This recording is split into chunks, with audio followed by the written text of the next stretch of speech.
Muy buenas tardes y bienvenidos a la Casa América, al conversatorio dedicado a las relaciones geopolítica y energía entre Norteamérica y la Unión Europea. Este acto tiene el objetivo de analizar la evolución de la cooperación energética transatlántica, sus desafíos y oportunidades para Europa, Estados Unidos, Canadá y México. Sin lugar a dudas, cuestiones como el impacto geopolítico de los nuevos paquetes legislativos estadounidenses y europeos en energía limpia, la competencia global por tecnologías estratégicas y las cadenas de valor, o la transición hacia energías bajas en carbono son básicas para entender el contexto global actual. Pero vivimos un momento especialmente complejo para el sistema internacional, marcado por tensiones crecientes, la reconfiguración de alianzas y una crisis energética que vuelve a situar la seguridad de suministro en el centro del debate. Como sabemos, la reciente escalada en Oriente Medio, incluyendo los distintos ataques entre Israel y Estados Unidos a Irán y a Líbano, el ataque de Irán a todos sus vecinos, el cierre del estrecho de Hormuz, la destrucción de infraestructuras críticas, han acentuado la fragilidad de las rutas energéticas y han recordado hasta qué punto la estabilidad geopolítica es inseparable de la estabilidad energética.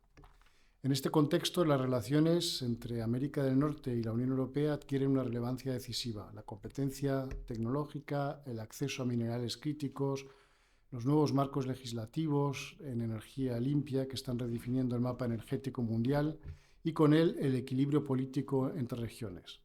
Para analizar estas cuestiones contamos esta tarde con tres ponentes que representan perspectivas esenciales en este ámbito y a los que agradezco su participación en esta actividad de Casa América. José Antonio Sanauja, catedrático de Relaciones Internacionales de la Universidad Complutense de Madrid, bienvenido. Laura Ojea, redactora jefa de Energía del Español, muy bienvenida. Y Carlos Cajigal, experto en energía. Sin duda, sus intervenciones nos permitirán abordar desde distintos ángulos el impacto de la actual crisis energética, la evolución de las relaciones transatlánticas, los desafíos que plantea el escenario internacional cada vez más tensionado y con menos reglas, y, por supuesto, cómo nos vamos adaptando a la realidad cada día, porque esto es un fenómeno que va cambiando cada día hay noticias, cada día lo que ayer parecía ir en una dirección puede cambiar en otra dirección opuesta 24 horas después. Muchas gracias a todos y bienvenidos a Casa América. Pues muchas gracias, León de la Torre, director general de la Casa de América, y sobre todo muchísimas gracias por haberme invitado a moderar este debate con dos grandes expertos que ya has presentado antes. Efectivamente, estamos ante una situación muy complicada. No solo ocurrió hace unos años la guerra de Ucrania que provocó esta alteración y esta volatilidad de los mercados energéticos. Ahora tenemos el conflicto en Irán, las relaciones entre Estados Unidos y Europa, hasta ahora socios, se han complicado con la llegada de Donald Trump a la presidencia, a la Casa Blanca, y ahora estamos en un momento de transición energética donde el petróleo y el gas empiezan a dejar de ser tan importantes, aunque efectivamente todavía nos queda muchísimo camino por delante, y vamos hacia energías más limpias, donde el papel, por ejemplo, de los minerales críticos empieza a ser cada vez más importante, y sobre todo la seguridad de suministro, en el que estamos todos pendientes de si no nos faltará el queroseno para viajar en los aviones este verano, o vamos a poder tener gas para calentar las casas este próximo invierno, ¿no?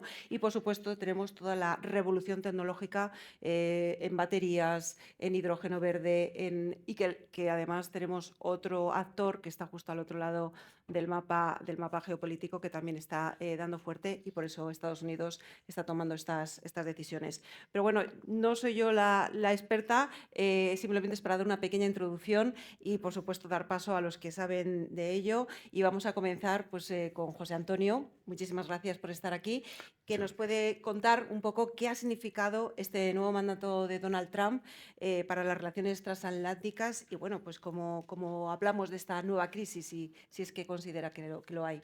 Bueno, pues muchas gracias, muy buenas tardes. Gracias a la Casa de América y a todos ustedes por estar aquí.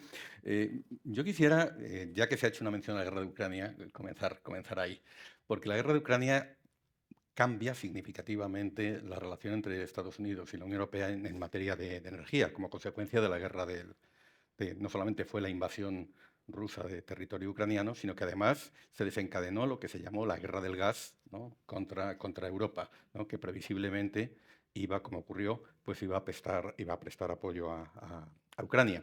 Y aquello, digamos, esa guerra del gas, junto con la invasión, revalorizó el vínculo transatlántico. Ya teníamos a un Estados Unidos que estaba mirando más hacia el Indo-Pacífico con Obama.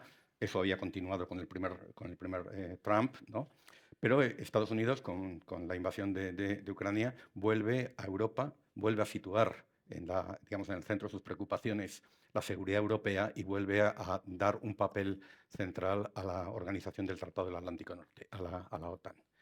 Y en la respuesta que da la Unión Europea a esa guerra del gas, ¿no?, el vínculo con Estados Unidos es fundamental. Recordarán ustedes esa iniciativa que se llamó REPowerEU. En marzo de 2022 se lanza una iniciativa por parte de la Comisión para responder, ¿no?, a la escasez de gas generada por la invasión y por la guerra del gas desplegada por Putin, que incluyó varios elementos, ¿no? Acelerar el tránsito a las renovables, cosa que en parte ha ocurrido, el apoyo fiscal y también el control de precios. Solamente un apunte. En poco más de un año, los Estados miembros de la Unión Europea y el Reino Unido destinamos 756.000 millones de euros, se dice rápido, ¿no?, a apoyo fiscal, a rebajas fiscales y a subsidios directos a la energía. Quizás recordarán ustedes los tickets de la gasolinera con la nota en la que se indicaba que había un subsidio directo del gobierno en aquella época. Esa fue la expresión española de aquellas medidas. Y para tener una idea de la magnitud de lo que esto significó, fue 10 veces, ¿no?, el apoyo militar y económico que prestamos a Ucrania en ese mismo periodo. Nos ayudamos 10 veces más a nosotros mismos para evitar los efectos en la escalada de precios de la guerra del gas. Hubo medidas también de ahorro y eficiencia, pero un elemento clave de REPowerEU, ¿no?, de nuestra respuesta a la guerra del gas de Putin, fue la diversificación de las fuentes de energía. Y el papel de Estados Unidos en ese momento fue decisivo y lo sigue siendo. Hemos sustituido en gran medida gas de gasoducto ruso por gas licuado estadounidense, ¿no?, y se ha convertido, y sigue siéndolo hoy, en uno de los más importantes proveedores, ¿no?, de la Unión Europea, en conjunto y particularmente en el gas natural licuado. Si en 2021 era el 20% de las importaciones de la Unión Europea, en este momento son el 45%. Ahora, ya en aquel momento, ¿no?, se fue consciente de lo que eso significaba. Y me permito recordar lo que entonces la comisaria de Energía con la primera comisión von der Leyen, Kadri Simpson, dijo sobre REPowerEU, que no se trataba de sustituir una dependencia por otra, sino que se trataba de acelerar el tránsito a las renovables. Pues bien, hace muy poquitos días, el 10 de marzo, Kadri Simpson, ya sin ese cargo, decía lo siguiente, y me permito citar: Europa no puede sustituir una dependencia estratégica por otra, especialmente en un contexto de nuevas amenazas como tensiones comerciales o arancelarias, ¿no? Es una versión de lo que ya nos dijo en 2022, ¿no?, pero adaptada a ese nuevo contexto con Trump. Porque efectivamente, ¿no?, Trump ha cambiado radicalmente la relación entre la Unión Europea y Estados Unidos, la relación transatlántica. Y me permito simplemente recordar algunos hitos.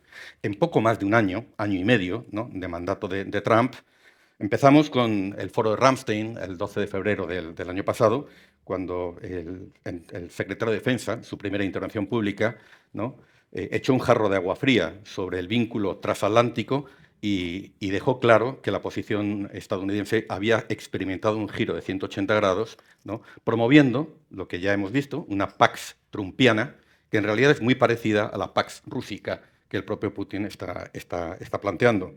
Muy poquitos días después, 2 días después, en la Conferencia de Seguridad de Múnich, ¿no?, J.D. Vance lanzó un discurso tremendamente ideologizado en el que señalaba que el principal problema era la Unión Europea misma, que era la expresión del wokismo, y hacía un planteamiento de la relación transatlántica en una clave muy ideológica. El propio canciller Merz tuvo que responder a lo que entendía que era una injerencia en las elecciones.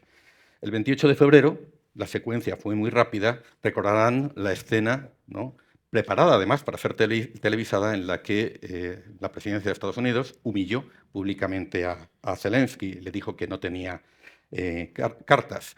A partir de ese momento vimos una pauta que se ha repetido en varias ocasiones, en la que Zelensky digamos, enfrentado a la propuesta de paz de Trump, que en esencia es la propuesta rusa, encuentra abrigo, encuentra apoyo en los países europeos. Realmente el margen de maniobra que está teniendo Zelensky en este momento, está teniendo Ucrania, es el que los países europeos, Unión Europea y Reino Unido, pues estamos dándole.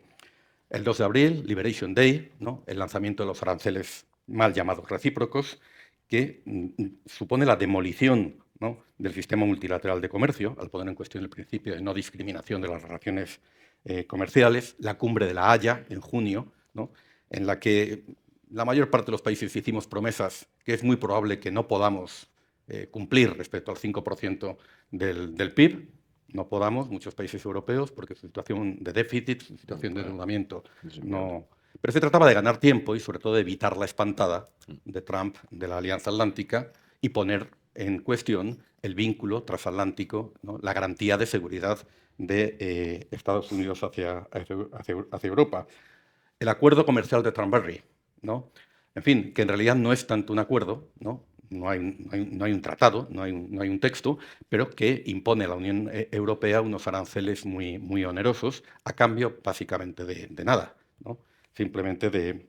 Y no solamente impone aranceles, sino que también nos exige, ¿no?, una desregulación en muchos aspectos, ¿no?, que supone poner en cuestión ese rol de la Unión Europea como regulador global, ese efecto Bruselas del que ha hablado la profesora Anu Bradford. Ya en ese acuerdo de Thornbury, ¿no?, en ese mal acuerdo comercial, aparece la cuestión de la energía con mucha claridad, con unos compromisos, ¿no? Pero no vinculantes jurídicamente. Sí, no vinculantes, pero unos y compromisos... técnicamente imposibles de cumplir. Exactamente. Pero que, digamos, forman parte de ese no acuerdo, ¿no?, que se adopta en esa reunión. 15 de agosto, reunión de Anchorage, en Alaska, en la que se repite, ¿no?, lo ocurrido anteriormente en la Casa Blanca, ¿no? Es decir, de nuevo se reitera la propuesta rusa de paz y Zelensky vuelve, en este caso a la Casa Blanca, vuelve acompañado de los líderes europeos, quizás para evitar una nueva escena como la que se había visto anteriormente. Y hemos tenido posteriormente más crisis con los Estados Unidos. Hemos visto la aparición de la Estrategia de Seguridad Nacional en noviembre del 2025, en la que se reitera, en definitiva, el planteamiento que ya hizo J.D. Vance hacia la Unión Europea, una alianza fundamentalmente ideológica, más en clave partidista, muy ideologizada, que desde luego tiene muy poco que ver con la relación transatlántica que habíamos conocido durante décadas, y en la que se prioriza fundamentalmente lo que es la agenda de ciertas ultraderechas respecto a la Unión Europea, que es el desmantelamiento desde dentro de la Unión Europea, a la que además se culpa incluso del debilitamiento de Europa en clave civilizatoria, ¿no?, con un discurso muy llamativo. Y en enero de 2026 tenemos la crisis de Groenlandia. Y quizás la crisis de Groenlandia marca, con Irán, un punto de inflexión en lo que ha sido ese año realmente intenso, ¿no?, de deterioro, de debilitamiento, de puesta en cuestión del vínculo transatlántico. Porque lo que Europa hizo durante el año 25 básicamente fue optar por una estrategia de acomodamiento, tratando de ganar tiempo, ¿no?, tratando de contener a Trump, de darle lo que pedía, en muchos casos con compromisos que no eran vinculantes, que se sabía de antemano que no se iban a cumplir, quizás pensando que con eso sería suficiente, ¿no?, que eso satisfaría sus demandas, ¿no? Y esa estrategia de acomodación, ¿no?, en realidad, y quizás Groenlandia lo puso de manifiesto de manera muy patente, lo que hizo fue envalentonar y aumentar el tono y la intensidad de las demandas de Trump. En fin, con Groenlandia, lo recordarán ustedes, lo que se pide directamente es una anexión de un territorio que forma parte de un Estado miembro de la Unión Europea. Y es la primera vez probablemente, ¿no?, en ese largo año, ¿no?, de apaciguamiento, de intentos de acomodamiento, en el que los países de la Unión Europea dicen no, ¿no? Ahora hemos ido conociendo algunos detalles, ¿no?, de lo ocurrido. Cuando Trump anuncia aranceles del 50%, incumpliendo, por cierto, el acuerdo que él acuerdo muy ventajoso, que había obtenido en Thornbury, ¿no?, por primera vez es creíble la posición de la Unión Europea de que va a activar el instrumento anticoerción y que va a haber represalias comerciales. Aquello tiene un efecto sobre los mercados de manera inmediata. Por otra parte, hay movimientos como ya ocurrió en abril, en los mercados de bonos, Sí, que las ponen ventas muy de deuda hicieron mucho daño. Eso. que ponen muy nerviosos a los Estados Unidos. Pero después, posteriormente, hemos conocido, a través de la radio pública danesa, algunos detalles, digamos, de mucho interés, por los que Dinamarca envió tropas, envió explosivos, envió incluso medios militares, incluso hasta las bolsas de sangre por si había combates, y la instrucción y la orden de que si se producía una intervención estadounidense, un despliegue aerotransportado, tenían la instrucción de volar las pistas y de ofrecer resistencia armada. Y también hemos sabido por los medios que algunos Estados miembros de la Unión Europea habían ofrecido apoyo expreso a Dinamarca. Y recordarán que, quizás fue consecuencia de todo ello, pero que la cuestión de Groenlandia desapareció de la noche a la mañana, ¿no?, de los medios. La presión se evaporó, aquella presión realmente intensa, ¿no?, tremenda, que estaba ejerciendo Estados Unidos, cuando Mark Rutte aparece en Davos diciendo que se ha logrado un principio de acuerdo que se hará público posteriormente. ¿Lo han conocido ustedes? ¿No? Y por el momento, no quiero decir que no vuelva a la cuestión de Groenlandia, Groenlandia desapareció de la agenda. Y un segundo momento, porque ya me estoy extendiendo mucho, es, sin lugar a dudas, Irán. Una guerra de elección, una guerra profundamente errada, una guerra, en mi particular interpretación, en la que Estados Unidos, la presidencia de Estados Unidos se ve arrastrado por informaciones de inteligencia y por promesas de éxitos por parte del gobierno de Netanyahu, basados, en fin, sobre cálculos que se han demostrado errados. Una guerra de elección en la que la cúpula estadounidense, probablemente la presidencia, no escucha al Pentágono, no escucha a su propio aparato de inteligencia, ¿no?, que sabe desde hace muchos años que un ataque de esa escala provocaría el cierre del estrecho de Hormuz. No, hay informes de 2025 oficiales. Es que en el estrecho de Hormuz, en el sector energético, ya presentamos como un punto neurálgico conflictivo que en cualquier momento se puede cerrar, pero hay informes en 2025 oficiales. Bueno, esto, si me permiten, es algo que enseñamos a nuestros estudiantes de primero en Relaciones Internacionales. Un ataque a gran escala sobre Irán, ¿no?, probablemente sería respondido por Irán con el cierre del estrecho de Hormuz, que se comporta en una lógica de guerra asimétrica, costes y requiere medios muy elementales. O sea, no era muy difícil de imaginar.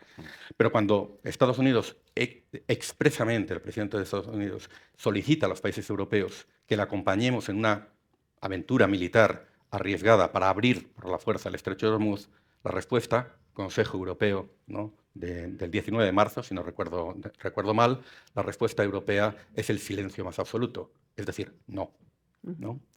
Esta no es nuestra guerra, ¿no?, una frase que inicialmente se plantea desde España, pero que después han asumido la práctica totalidad de los Estados miembros, algunos de manera más vocal, otros más, en fin, poniéndose de perfil, ¿no? Y desde luego con no solamente España, otros muchos Estados miembros no prestando las bases militares. Y esto yo creo que marca un punto de inflexión, ¿no?, en ese proceso, porque por primera vez la Unión Europea ha plantado cara, ha puesto pie en pared, y hemos cambiado de estrategia respecto a Estados Si quieres, Unidos. luego Sí. retomamos un poco más el tema de Irán, porque vamos a ir como por partes. Vamos a hablar, en fin, ya has puesto los pilares de lo que ha ocurrido en este último año y de dónde venimos y en dónde estamos en este punto, pero sí que me gustaría más ahondar en la parte energética, en esas relaciones entre Estados Unidos y Europa, ¿no?, porque sabemos perfectamente ese acuerdo que acabas de nombrar por encima.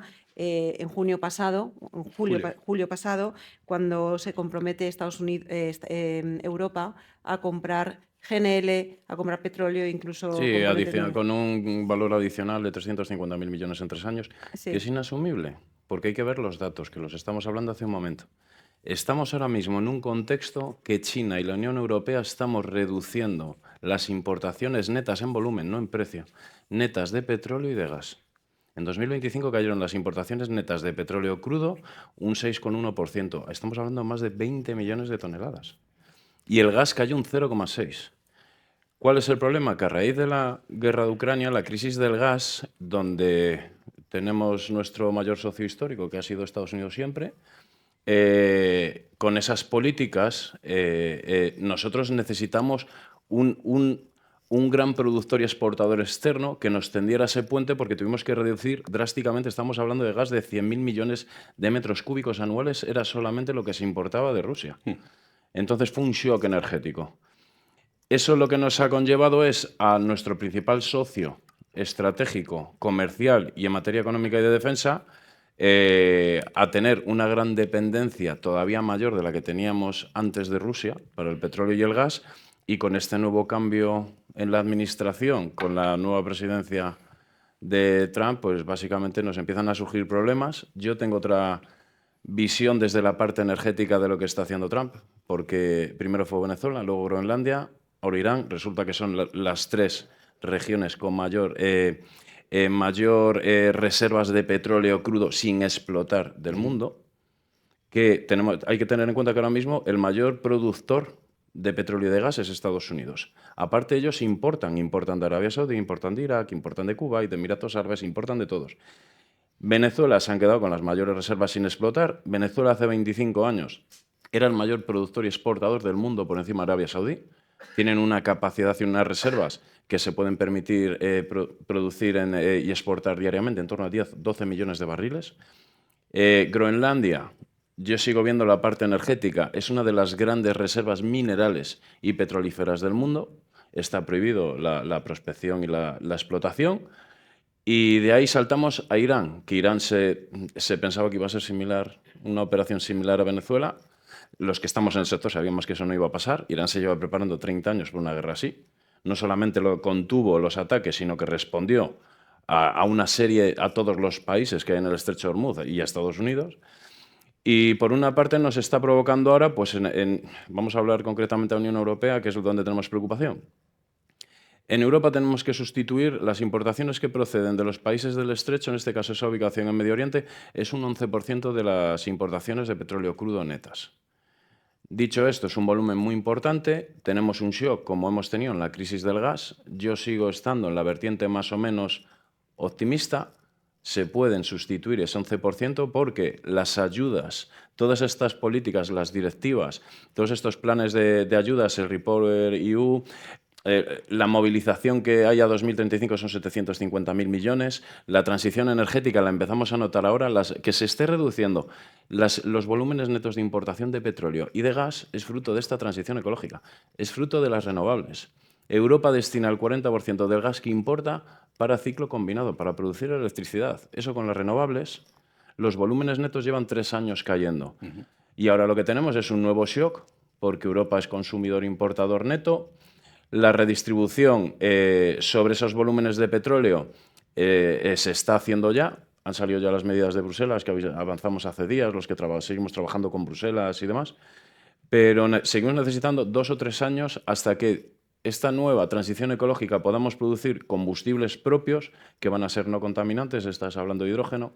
Tenemos una vía intermedia que son los combustibles sintéticos, que es el metanol, que es el SAF, o el ISAF, el sintético, que va a ser de producción interna, producción propia, con unos costes de producción aceptables, y eso nos va a ayudar a desconectar de verdad, no solamente pensar en una transición ecológica, sino lo que es importante, que es el gran problema de Europa, es soberanía energética.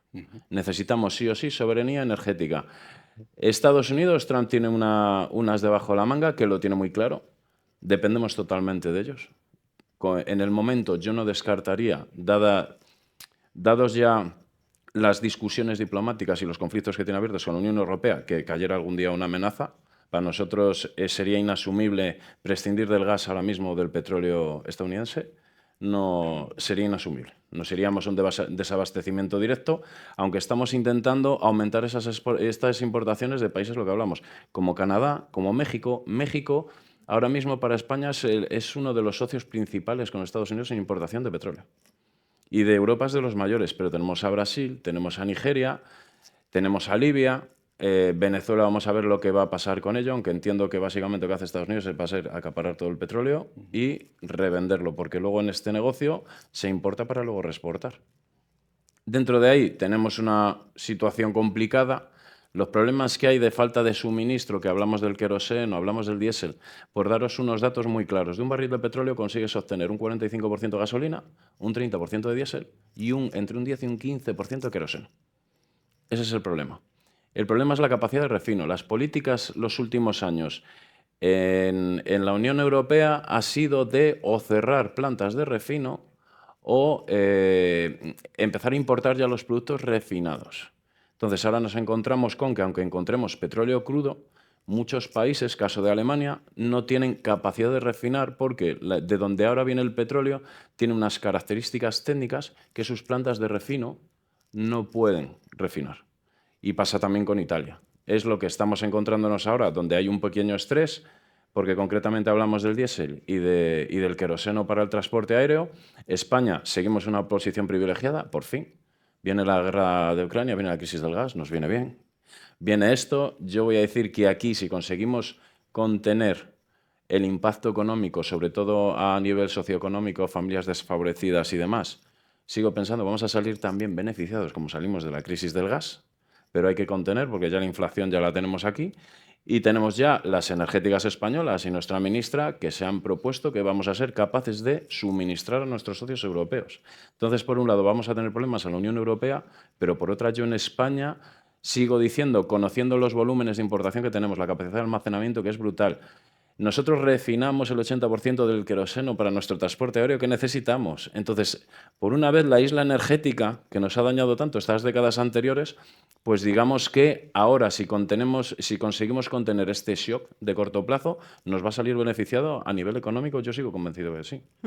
Pero en el caso de que comentabas sobre esa amenaza que pudiera tener Estados Unidos hacia Europa, vamos a dejar de haceros o de suministraros gas y petróleo, no sería, en fin, perjudicial solo para Europa, ¿no? Entiendo que también a Estados Unidos no le interesa lanzar esa amenaza, ¿no? Pero con un presidente díscolo, cuando haces un análisis o evaluación de riesgos, tienes metodología de ciencias mixtas, utilizas al político, sabes, según el signo de su partido, su filosofía política, por dónde pueden venir las políticas, pero estamos hablando de un político que, bueno, que te hace unas declaraciones que cada 4 o 5 días conseguimos mantener los precios estables del petróleo, conseguimos que caigan, y a los 4 o 5 días no falla. Sale haciendo unas declaraciones para que suba el mercado. Se abre, conseguimos que Irán abra el estrecho de Hormuz y nos hemos encontrado con algo insólito, que es que lo han bloqueado ellos. Lo ha bloqueado Estados Unidos, el estrecho de Hormuz. Ahora está bloqueado no por Irán, sino por Estados Unidos. Entonces estamos dando unas políticas díscolas que son inentendibles y son impredecibles en el sector energético también. No habría que descartar que un día se levante Trump y ahora que, gracias a Groenlandia, porque ya nos teníamos que plantar con la administración Trump, los europeos estamos teniendo una política propia independiente a Estados Unidos, yo no descarto que un buen día por la mañana se levante y nos diga que nos corta el grifo del petróleo. Bueno, antes las petroleras y las gasistas estadounidenses ya se encargarán de decirle lo contrario, ¿no? Esperemos, porque si no... No, pero ahí hay un riesgo, si me permites, y es que ante la perspectiva de tensiones inflacionarias en Estados Unidos, ¿no? Uno de esos riesgos, de momento creo que es poco probable, es que Estados Unidos limite o prohíba la exportación de productos petrolíferos para tratar de contener los precios internamente, ¿no? Entonces no se trata tanto de una sanción directa, no se trata tanto del uso como arma de la weaponization, ¿no? de esa nueva dependencia que hemos gestado desde el gas ruso al gas estadounidense, sino del hecho de que por razones de política interna quiera adoptar esa medida. Y eso nos perjudicaría también. Esa sería la excusa perfecta, lo que hacía Rusia. No vamos a exportar gasolina ni diésel durante 35 días y provoca pues, una catástrofe. Para bajar el precio del galón. Sería, a ver, las características que tienen las grandes petroleras estadounidenses, la producción propia realmente no es propia, tienes a Chevron y a ExxonMobil en Nigeria, tienen sus propios ejércitos privados. En Nigeria todo lo que producen, extraen y exportan se lo computa a nivel estadístico como producción propia a Estados Unidos, va a hacer lo mismo en Venezuela. El fracking es un 40%, no es que tiene muchísimo petróleo. Con Kuwait tiene acuerdos comerciales similares, tiene con muchísimos países. De ahí que las petroleras, el poder que tienen, el lobby, es muy poderoso en Estados Unidos, pero aún así seguimos en las mismas. Un presidente con el poder ejecutivo que tiene las características que tiene la administración Trump actualmente, yo no descartaría que tan siquiera para hacer un vaivén en los mercados que nos provoque una crisis económica, porque lo que está pasando ahora son décimas de crecimiento. Si esto se sigue dilatando 2 o 3 meses, habíamos conseguido que Alemania saliera de recesión. Si no está volviendo ya, volverá en próximos trimestres. Y si se consigue subir a 120, 125 euros el barril de petróleo, la crisis en Europa la crisis económica va a ser muy grande. Bueno, espero que no lleguemos a ese momento de pánico, aunque todas las alarmas, ¿no?, están sonando. Me gustaría ir un poquito más allá sobre esta situación en la que estamos viviendo, con este presidente Donald Trump provocando estas mareas, ¿no?, en los mercados y estas incertidumbres en el futuro. ¿Cuál es el siguiente paso en las relaciones entre Estados Unidos y Europa? ¿Crees que es una fractura ya definitiva entre ambas zonas? El gran debate que tenemos en este momento es sobre el diagnóstico del fenómeno Trump, ¿no? Es decir, ¿es simplemente un presidente díscolo, un presidente impredecible, sobre cuya salud mental incluso empezamos a albergar dudas, ¿no?, en el que no sabemos cuánto pesa el componente de fanático o lunático, ¿no? O por el contrario, simplemente Trump es la expresión, el síntoma de un mar de fondo, ¿no?, de un desplazamiento del electorado estadounidense pues hacia posiciones más derechas. Y yo creo que depende del diagnóstico que se haga, o el diagnóstico que se haga explica en parte la respuesta de política que se ha dado, ¿no? Por en cierta manera, lo que las élites atlantistas europeas, las políticas europeas que están, su modelo de seguridad, digamos, sus opciones de seguridad económicas, están vinculadas a Estados Unidos desde hace décadas y, por definición, nuestra propia política exterior tiene una definición noratlántica, ¿no?, que es todavía hoy objeto de un amplísimo consenso en el arco político y que viene de la transición. Uf, hay ¿no? más. Yo os doy un dato. Y- La red de oleoductos europea no es privada, tiene un propietario y es la OTAN. La financia Estados Unidos. Desde toda la Guerra Fría, toda la red de oleoductos que hay en Francia, en Alemania, el propietario real es la OTAN. A ver si puedo terminar Perdón. el Sí. argumento, ¿no? Entonces, claro, si el diagnóstico es esto es un fenómeno pasajero, ¿no?, tiene que ver con la personalidad o con los rasgos caracterológicos de Trump, ¿no?, pues entonces de lo que se trata es de ganar tiempo, ir haciendo esos no acuerdos o esas promesas que sabemos que no vamos a cumplir, ¿no?, sea en compras de energía o en compra de armas o en incremento del gasto de defensa, etcétera, etcétera. Y ya vendrán las elecciones de medio término o ya vendrán unas presidenciales y ojalá venga un presidente más razonable, sea republicano o los demócratas, y los buenos y viejos tiempos de la relación transatlántica queden restaurados. O sea, que en tu Yo creo que ese ha opinión, sido- Europa no ha perdido la toalla de romper definitivamente. Yo creo que esa ha sido la ilusión, ¿no?, con la que se ha vivido durante 2025, hasta que se ha visto que las apuestas de Trump van más allá, ¿no?, de que esto no es simplemente, en fin, los excesos o las excentricidades de un presidente, sino que hay un diseño, ¿no?, un diseño muy ideológico, además, ¿no? Pero claro, yo aquí pondría sobre la mesa algunos datos que estamos también conociendo, ¿no?, desde hace algún tiempo respecto a los movimientos que se han producido en el electorado de los Estados Unidos. No hace mucho, Financial Times publicaba un artículo de su periodista de datos, una visualización con datos de una de las fuentes que utilizamos habitualmente en ciencias sociales, que es la encuesta mundial de valores, que nos dice que es lo que, en definitiva, las sociedades piensan, no solamente desde el punto de vista partidista, sino los valores que sustentan lo que luego son las preferencias ideológicas. Bueno, pues en este momento el votante MAGA, es decir, el votante republicano, ¿no?, se encuentra en posiciones ideológicas más o menos en las mismas posiciones que el promedio de la ciudadanía de Turquía y de Rusia. Es decir, que ha ido asumiendo e interiorizando valores iliberales, ¿no?, ya muy ajenos a la democracia liberal, al reconocimiento de la diversidad, a las sociedades abiertas, los ha hecho suyos.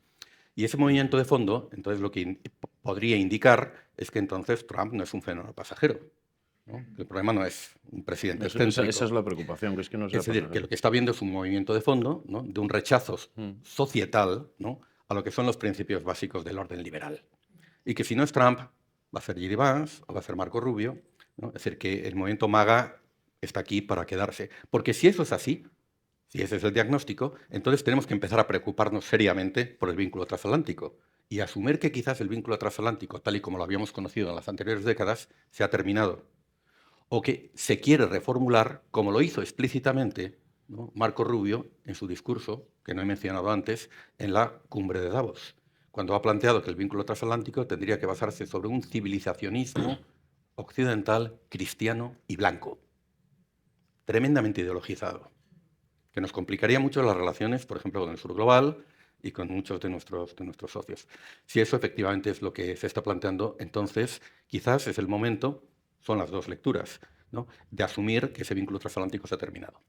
Ya en términos concretos, y esas amenazas a las que antes Carlos hacías tú también referencia, ¿no?, el riesgo es que no solamente es Irán, es que también es Ucrania. Un Trump empantanado en Ucrania, un Trump empantanado en Irán, con una guerra que se prolonga, de la que no sabe cómo salir, igual que no sabe cómo salir de la guerra de Ucrania, puede utilizar la carta energética, no es descartable, puede hacer weaponization de esa carta energética para forzarnos a los europeos, ahora que hemos empezado a plantar cara, ¿no?, a hacer cosas que no queremos, sea en Irán o sea con Ucrania, ¿no? Hasta ahora Ucrania, lo he señalado antes, aguanta porque los europeos, ¿no?, estamos dándole el espacio. Estados Unidos desde enero, febrero de 2025 no da un céntimo. Las armas estadounidenses que están llegando a Ucrania, para defensa aérea fundamentalmente, se están comprando con fondos europeos. Estamos solos en el apoyo a Ucrania, ¿no? Y es lo que le está dando margen a Ucrania para no aceptar lo que en definitiva es una claudicación. Entonces, bueno, con esos dos escenarios geopolíticos, ¿no?, esa dependencia a la que hacía referencia Kadri Simpson y que antes has ilustrado yo creo que bien, podría ser, en fin, podría tentar a Estados Unidos a hacer algo que no quisiéramos. Ajá.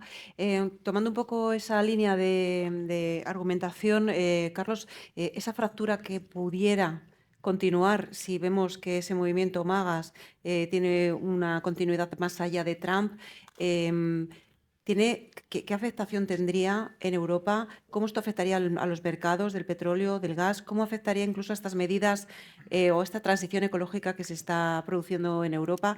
¿Crees que además esta crisis que está ocurriendo con Irán va a acelerar o no ese camino hacia las renovables? Sí, a raíz de la guerra en Ucrania, las directrices que se implantaron para la transición ecológica, yo creo que había que se produjo un pequeño error en comunicación. Es que no estamos solamente hablando de transición ecológica respecto al medio ambiente. Estamos hablando de soberanía energética, que es el gran problema, el gran déficit que tiene la Unión Europea. Es por donde tenemos problemas con Rusia, tenemos problemas ahora con el conflicto en Irán y tiene una carta muy poderosa a Estados Unidos, una baza muy poderosa de influencia sobre todo la Unión Europea. Desde 2022 han hecho muy bien las cosas. Hemos aprendido mucho, se implantaron directrices, conseguimos que los 27 se pusieran de acuerdo en tiempo récord. Los planes fueron muy ambiciosos, ya no solamente hablamos de las renovables, sino por estas nuevas energías, nuevos combustibles. Hay grandísimos proyectos, porque estaréis escuchando los proyectos de Moeb y de Resol en España, el HVO en Huelva. Eso va a ser producción propia. Este año en La Rábida Moeb va a producir 2,5 millones de toneladas de diésel ecológico verde no contaminante, producción propia española, y eso en 3 años vamos a hablar de volúmenes muy importantes, pero claro, estamos hablando en 3 años y el shock que tenemos ahora es de corto plazo. Redirigir suministros de petróleo se puede hacer un 10, un 15%. Si Estados Unidos nos amenazara, eso sería inviable, iríamos técnicamente a desabastecimiento. Yo creo que no llegaremos.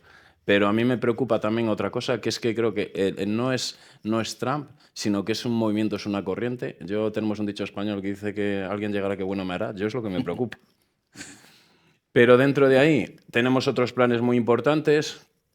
Se han presentado unas nuevas directivas para empezar a invertir de verdad en defensa, porque lo necesitamos. Da igual que estemos de acuerdo, a favor, en contra. En el contexto actual, desde 2022 se nos abrió los ojos y necesitamos invertir en defensa. Invertir con lo que nos está pasando con Estados Unidos y con la OTAN, invertir en un ejército propio. Se están empezando a desarrollar nuevas directrices. Esperemos, yo creo que es la línea. Necesitamos soberanía energética, soberanía económica. Dependemos mucho, siempre hemos dependido de los demás. Si no era de Medio Oriente, prescindimos de Medio Oriente, nos echamos en manos de Rusia. Ahora no estamos en manos de Rusia, pues en manos de Estados Unidos. Y luego, bajo mi punto de vista y mi experiencia, no solamente en el sector energético, sino en la parte económica. Creo que la Unión Europea está infraestimada, pero está en defensa, está infraestimada. Vamos a ver los nuevos planes de inversión en defensa.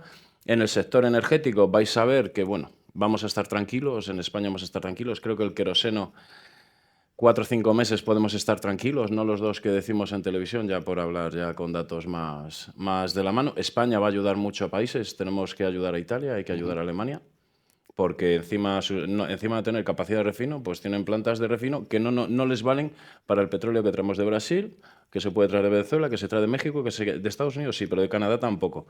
Les vamos a ayudar, vamos a capear este shock, porque yo creo que después de Irán tiene que venir otro. Pero es que sigo pensando que los movimientos que ha hecho Trump es buscar, después de Venezuela, Groenlandia, si hubiera conseguido Irán, básicamente lo que se queda es se queda como agente único en el mercado global del petróleo. Porque se queda con las mayores reservas sin explotar y él es el principal productor del mundo. Bueno. Muy brevemente, ¿no? Quizás como también para abundar y sintetizar. La Unión Europea tuvo un papel pionero en la transición energética, ¿no? Durante mucho tiempo. Ahora quizás tendremos que discutir si no es China quien lo está teniendo, pero ha sido quien lo ha impulsado, ha innovado, ¿no? En términos institucionales. Pero la razón fundamental durante mucho tiempo fue la razón climática, y es una razón que tiene el peso suficiente como para que solo por eso apostemos por las renovables. Pero se han sumado desde la guerra de Ucrania otras dos razones tremendamente poderosas, ¿no? Además de la razón climática, ahora hay una segunda razón, y es la de la seguridad energética. No podemos permitir que, permítanme la expresión, que nos tuerzan el brazo geopolíticamente por nuestra dependencia energética. Y tercera razón, competitividad. En estos momentos, depender del gas natural licuado es, por definición, un gas más caro que el gas de gasoducto. Y eso daña la competitividad europea. Lo puede hacer más con un riesgo de escalada de precios como el que has mencionado. Y sobre esto han insistido mucho los informes Letta y Draghi, ¿no? Que el imperativo de la competitividad pasa por muchas cosas. La necesidad de recuperar competitividad pasa por inversión en el sector digital, por regulaciones más sencillas, pero un elemento clave son las renovables, ¿no? Porque son la única forma en la que una Europa que no tiene combustibles fósiles, ¿no? En fin, va a poder disponer de energía barata. Dicho esto, resulta en ocasiones muy sorprendente que en nuestro debate inmediato, ¿no? Se politice y se polarice, como hablando de la religión climática y hablando de este tipo de conceptos, como si la transición a las renovables fuera todavía una especie de excentricidad de los ecologistas, ¿no? Cuando, Eso es verdad. si alguien no quiere aceptar esa motivación, y es muy libre de ello, ahí tiene esas otras dos, que son motivaciones duras de competitividad económica y de seguridad energética, ¿no? Que creo que son suficientemente convincentes y persuasivas para que perseveremos. Y además tenemos, también lo has dicho, desde 2022 los avances que se han hecho en renovables son extraordinarios, ¿no? Decía en un momento dado von der Leyen con REPowerEU que había que avanzar a la velocidad del rayo para acabar con la dependencia del gas ruso, y en cierta manera lo hemos logrado, y probablemente este shock, ¿no? energético, pues contribuya también a que continuemos en esa senda. Ajá. Bueno, ya nos gustaría que fuera la velocidad del rayo, porque no nos hubiera pillado los... Para cómo funciona Bruselas, sí. Bastante bien, ¿no? Sí, bueno, pero no hemos conseguido llegar a tiempo en cualquier caso. Vale. Vamos a recuperar esa idea de los informes Draghi y Letta, porque estamos hablando de esa seguridad de suministro, esas nuevas tecnologías que nos hacen ser autóctonos, pero tenemos a una industria que protesta porque estos costes de la transición energética pues están siendo un poco su caballo de batalla para luchar contra los productos que vienen de terceros países que queman carbón, que queman gas y petróleo, y además ellos sí autóctono y compiten en precios. ¿Creéis que Europa puede sufrir precisamente pues esa situación un poco más difícil de desindustrialización? ¿Creéis que los informes de Letta y de Draghi tienen un recorrido para intentar solucionar ese problema que tenemos en Europa? Bueno, yo creo que tenemos desde hace tiempo nos enfrentamos a un trilema en la Unión Europea de difícil resolución, ¿no? Y es que, por una parte, necesitamos y queremos, es un objetivo deseable, garantizar la sostenibilidad de la deuda, ¿no? Y el equilibrio de las cuentas públicas. Al mismo tiempo, queremos incrementar la inversión en renovables. O sea, parte de esa inversión la tiene que hacer el sector privado, pero también hay una parte, ¿no? Por ejemplo, tenemos en este momento, conocerás tú mucho más detalles sobre eso, tenemos licencias otorgadas a parques solares y a instalaciones de renovables que no se pueden materializar porque las redes, ¿no? La red troncal de nuestro sistema eléctrico no saques ese melón. no aguanta. Entonces hay que invertir, ¿no? mucho más en redes, ¿no? Entonces necesitamos, vuelvo, sostenibilidad de la deuda y control de las finanzas públicas. Objetivo del Pacto de Estabilidad y Crecimiento, que digamos consideramos valioso, y que, segundo, tenemos que aumentar la inversión privada y pública en redes, en transición verde, en transición digital y ahora además en defensa. Sí. Porque el gasto en defensa, ese el sector privado seguro que no le va a financiar. Otro puede. El de defensa, ese le corresponde al sector público. Y finalmente, y es la tercera pata del trilema, pretendemos hacer eso nacionalmente, con los recursos fiscales de cada país, ¿no? Es que es complicado. Pero entonces rompemos el mercado interior. Y no podemos ni queremos romper el mercado interior.